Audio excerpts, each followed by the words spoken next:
Lad være med at stå og spille offer. Jeg spiller ikke noget offer, mand! Hvis jeg gik nu, så ville jeg aldrig nogensinde høre fra dig igen.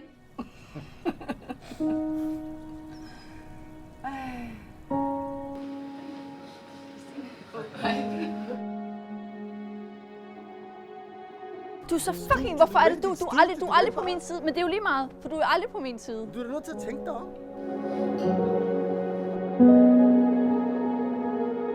Sad du og tog hånd? Onanerede du?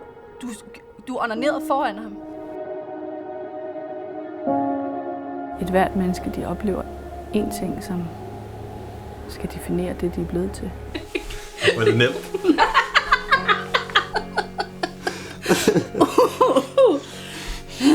Jeg gider ikke høre på dit fucking lort. Jeg gider ikke høre på dit lort. Det er fint. Undskyld, jeg tror måske lige,